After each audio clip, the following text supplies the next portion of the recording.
আসসালামু আলাইকুম। এই বিল্ডিংটা 10 তলা উঁচু বিল্ডিং। 10 তলা উঁচু বিল্ডিং। এই বিল্ডিংয়ের মধ্যে ফ্ল্যাট আছে 50টা 55টা ফ্ল্যাট। এক ফ্লোরে 5টা করে ফ্ল্যাট আছে। কিন্তু বড় দুঃখের বিষয়, এই বিল্ডিংটার ভিতরে গত এক বছরের ঊর্ধ্বে পানির লাইন বিচ্ছিন্ন, এবং গত এক মাস যাবৎ কারেন্টের লাইনও বিচ্ছিন্ন। এবার বলেন কে জন্য বিচ্ছিন্ন করছে পানির লাইন এবং কারেন্ট লাইন? এই বিল্ডিংতে প্রতি মাসে 10,000 দিনার, মানে কুয়েতের দিনার 10,000-এর ঊর্ধ্বে ভাড়া উঠানো হয়। কিন্তু এই বিল্ডিংটার মালিক, বড় আফসোস, মালিক পয়সা সরকারের খাতায় জমা করে না। জমা না করাতে সরকার তাকে অনেক দিন নোটিশ দেওয়ার পরও সে পানির বিল এবং কারেন্ট বিল জমা করে না। তার জন্য গত 1 বছর 3 মাস আগে পানির বিল বিচ্ছিন্ন করে দেওয়া হয়েছে।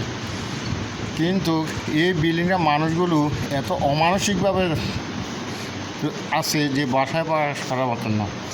কারণ পানির বিল লাইন বিচ্ছিন্ন করার পরে ট্যাঙ্কার দিয়ে পানি দেওয়া হয়, কিন্তু ট্যাঙ্কারের পানি প্রতি 2 ঘন্টা পর শেষ হয়ে যায়, 3 ঘন্টা পর শেষ হয়ে যায়। এবং গত 1 মাস থেকে কারেন্ট লাইনে বিচ্ছিন্ন, দেখছেন সব অন্ধকার। এক লাইনে কারেন্ট আছে, মানে ফ্ল্যাটের ভিতরে কারেন্ট আছে, ফ্ল্যাটের বা বিল্ডিংয়ের বাইরে কোনো কারেন্ট নেই। তাও ওটা সাইড, আরও বিল্ডিংয়ের সাইড কানেকশান নিয়ে আসে চালাইতেছে। লিফট পুরো বন্ধ। 10 তলা পর্যন্ত মানুষ উঠতে নামতে লিফট হাইটা উঠোন না, উঠতে হয় নামতে হয়। দেখেন কী অমানসিক কার্যকলাপ। কাকে বলবেন আপনি? কোথায় যাবেন আপনি? 10 তলা একটা বিল্ডিং, প্রতি মাসে তাদের ভাড়া উঠানো হয় 10,000 দিনার, 10,000 ঊর্ধ্বে। এক ফ্ল্যাট থেকে প্রায় ভাড়া উঠায় 220 টাকা, 210 টাকা, 200 টাকা করে। 55টা ফ্ল্যাট।